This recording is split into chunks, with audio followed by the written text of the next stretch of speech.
fais le marché toutes les semaines, plusieurs fois par semaine, et ici à Bastille 2 fois par semaine. Il y a des maraîchers là, ils vendent leurs carottes, ils produisent des côtes de bled, tout ça, j'achète tout ça ici. Des légumes frais pour pouvoir faire les purées et les repas des enfants, du fromage et de la viande et du poisson. Tous les légumes de base, carottes, pommes de terre, oignons, salades et les fruits, bien sûr.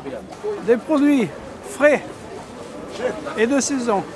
Mais je privilégie pas mal le contact. Si quelqu'un est sympa, me reconnaît, crée un peu une complicité, j'ai tendance à revenir chez lui. Je sais que c'est des producteurs régionaux et je choisis plutôt les produits de saison. Enfin, je suis écolo sans être écolo.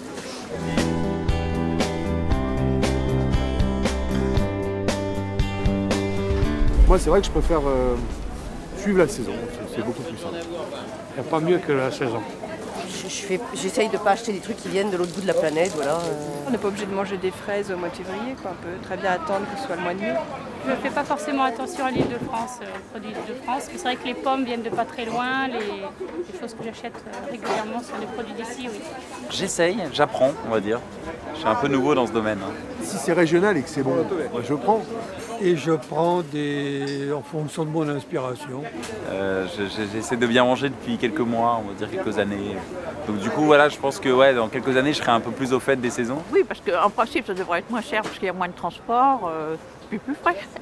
C'est la vie, toutes les saisons ne sont pas les mêmes, on ne s'habille pas pareil, donc on ne mange pas pareil, et on ne vit pas pareil non plus.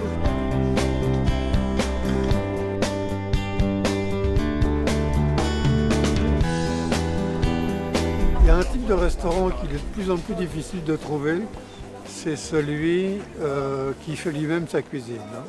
Quelque chose qui se rapproche le plus de quelque chose d'assez goûteux, que ça ne soit pas trop trafiqué. Des produits simples, simplement assemblés, une petite sauce à côté, et puis ça suffit. Donc oui, le produit, c'est important, c'est l'essentiel. Vous savez, l'argent, c'est tellement dur maintenant.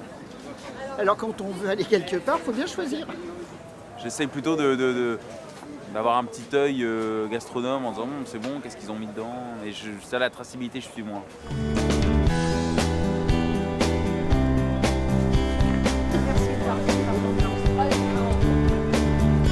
Moi, c'est mon coup d'œil et ma fourchette qui compte. Non, le label m'intéresse peu là.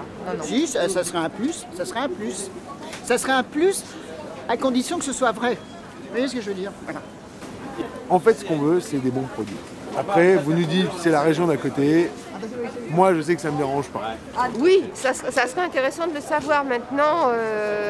Malgré tout, moi, je me fierais quand même aux plages. Un label, alors aussi, c'est qu'il y a beaucoup de labels maintenant. On s'y perd un peu. Donc, il ne faut pas que le label tue le label. Si le tarif est le même, si ça n'augmente pas les prix parce qu'il y a ce label en plus, pourquoi pas, oui. Oui, je trouve qu'un label, c'est très intéressant. Ça aide dans le choix et puis on sait où on met les pieds. Mais ce serait une bonne chose si ça existait. Avoir la garantie d'avoir des produits frais qui sont cuisinés pour de vrai dans une cuisine, ça n'a pas de prix aujourd'hui. Surtout à Paris, on a les meilleurs restaurants. À Paris, on ne peut pas avoir mieux. Il y a les meilleurs restaurants.